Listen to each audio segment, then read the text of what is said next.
उच्च शिक्षण घेऊन नोकरीच्या मागे न लागता शेती व्यवसायाला प्रथम प्राधान्य देणारे युवा शेतकरी शाश्वत प्रफुल्लजी मुंदळा यांनी फुलवलेल्या पपईच्या बागेतून शेकडो मजुरांना रोजगार तर मिळतोच, परंतु या बागेतून भरघोस उत्पादन काढण्याचं धाडस देखील या शेतकऱ्यांनी केलं आहे।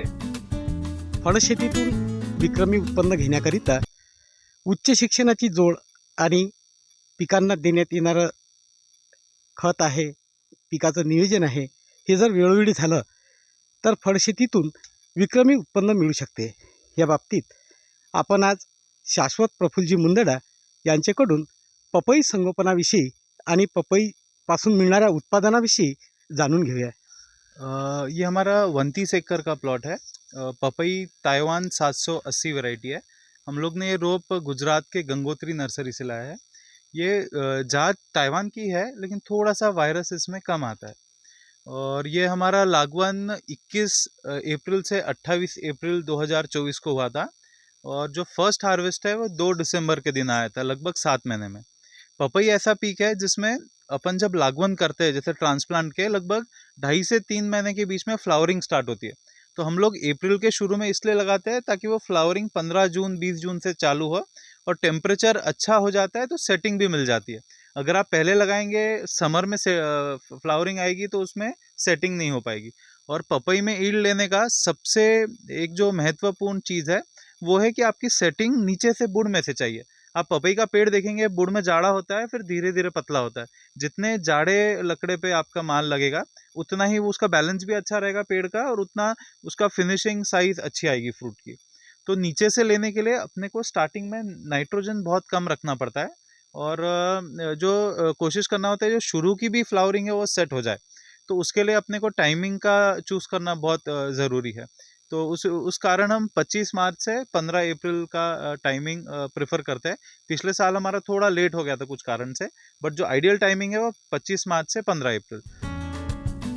यांत्रिक शेतीला प्राधान्य देऊन अनेक प्रकारचे आधुनिक प्रयोग आणि शेतीवर केले आहे। शेती विषयातील ज्ञान प्राप्त करून या युवा शेतकऱ्यांनी पपई पाठोपाठ सीताफळ, टरबूज, पेरू अशा फळांना देखील तितकंच महत्त्व देऊन आपल्या शेतात त्याची लागवड केलेली आहे। प्लांट है हर्माफ्लोराइड में, जो मेल फीमेल एक ही फूल में होते हैं और लंबी पपई देता है। इस पपई का वजन बहुत ज़्यादा आता है, और मार्केट डिमांड भी यही पपई की ज़्यादा रहती है। खाने में भी यही थोड़ी टेस्टी होती है और पल्पी होती है। इसका पल्प थिकनेस बहुत ज़्यादा होता है। और इसमें शुरू में थोड़ा इसका जो सेटिंग है बहुत सीजनल वेदर सेंसिटिव है, कि वेदर जैसा रहता है मौसम के हिसाब से इसकी सेटिंग डिपेंड करती है। इसकी सेटिंग डिपेंड करती है, यानी इसके जो फूल आते हैं वो मौसम के हिसाब से आते हैं। कोई फूल में क्षमता होती है फल देने की, कोई फूल में नहीं होती है, कोई फूल में आड़े टेढ़े फूल की क्षमता होती है, फल की क्षमता होती है। तो वो जैसे फूल आएंगे मौसम के हिसाब से वैसे ही आगे फल में परिवर्तन होता है। और ये देखा गया है कि जैसे नवंबर के बाद अक्टूबर के बाद इसमें सेटिंग अच्छी चालू होती है। तो इसका जो हार्वेस्ट है ये फरवरी महीने से आगे ये ककड़ी माल बहुत निकलता है। तो पूरे बगीचे का माल फरवरी से बहुत बढ़ जाता है, क्योंकि फीमेल तो चालू ही रहता है, और हर्माफ्लोराइड जिसको ककड़ी माल भी बोलते हैं, जो व्यापारी बहुत पसंद करता है, ये भी निकलता है। अब जैसे ये पेड़ भी देखेंगे तो आपको अभी लगभग इसमें भी 60-70 पपई आराम से मिलेंगी गिनेंगे तो, और इसका वजन भी 2 किलो आपको दे ही देती है। अब जैसे ये पपई है ये 2 किलो के ऊपर हो गई है, इसको अभी और कम से कम 15 दिन हार्वेस्ट को टाइम है। तो ये हार्वेस्ट तक के 3-3.5 किलो तक जाएगी।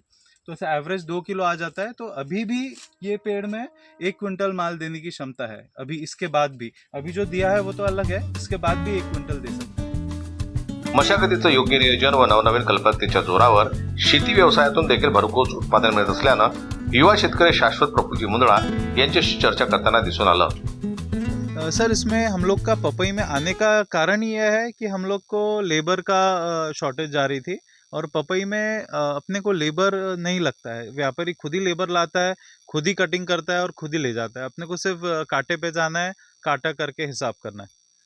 यहाँ पर अपन अब देख रहे कुछ झाड़ जो लदे हुए हैं फल हाँ। से, और कुछ झाड़ को बहुत कम पपई, इसका क्या डिफरेंस है? सर, इसमें बेसिकली 3 तरह के पपई के झाड़ होते हैं। एक होता है फीमेल प्लांट, जैसे आप ये देख रहे हैं जिसकी गोल पपई आती है वो फीमेल होता है।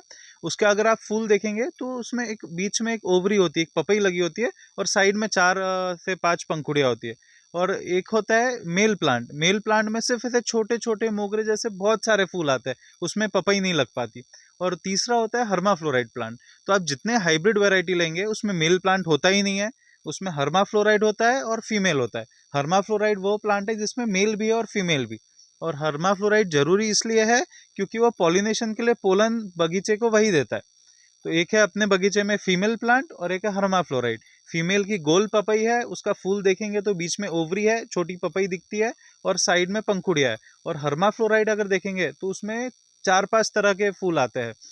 एक बारीक फूल आता है चपटे, जिसका पीछे का पार्ट चपटा होता है, जिसमें अंदर पपई नहीं होती है, उसमें पपई देने की ताकत ही नहीं होती है, तो वो पपई कभी नहीं देगी। और दूसरा होता है जिसके अंदर पपई लगी आती है और ऊपर उसके जैसे पोलन भी होता है, तो उसमें पपई लगती है। हर्माफ्लोराइड झाड़ को अगर देखा जाए तो उसमें ऐसा है कि शुरू में पपई उसमें धीरे लगती है या लेट लगती है, लेकिन एक बार जब चालू हो गई तो उसमें पपई अच्छी लगती है। और ख़ास बात यह है उसका वजन बहुत अच्छा आता है। उसमें जो बीच का जो हॉलो पोर्शन है, हर्माफ्लोराइड पपई लंबी होती है, जैसे आप देख सकते हैं ये जो राइट साइड वाली जो पपई है ये हर्माफ्लोराइड पपई है और ये जो है ये फीमेल पपई है। इसमें अगर हम काटेंगे तो फीमेल पपई बीच से खाली होगी, उसका पल्प पोर्शन कम होगा। और जो हर्माफ्लोराइड है वो बीच का पोर्शन बहुत कम है और पल्प पोर्शन बहुत ज़्यादा है, तो इसमें वजन बहुत आता है। अगर आप सेम साइज़ की अगर समझो फीमेल पपई लेंगे और सेम साइज़ की हर्मा पपई लेंगे तो कम से कम 25% का वजन में फ़र्क पड़ जाता है। ये अभी यहाँ पे जो अपन देख रहे हैं, एक परिक्षेत्र कितना है, कितने एकड़ का है? ये सर 29 एकड़ का है, 29 एकड़ में पपई है, पूरा एक ही प्लॉट है पपई का। तो इसमें पर एकड़ कितना अर्निंग जाना चाहिए? सर इसमें देखिए, आप हमारा जैसे डिस्टेंस है वो 10/6 है। 10/6 के हिसाब से लगभग 700 फ्रूटिंग प्लांट्स आपको मिल जाते हैं। और हाइब्रिड वैरायटी में अच्छा ये होता है कि आपको मेल फ्लावर्स नहीं आते, तो मेल नहीं होने के कारण लगभग सब आपका कुछ ना कुछ फ्रूट देते हैं।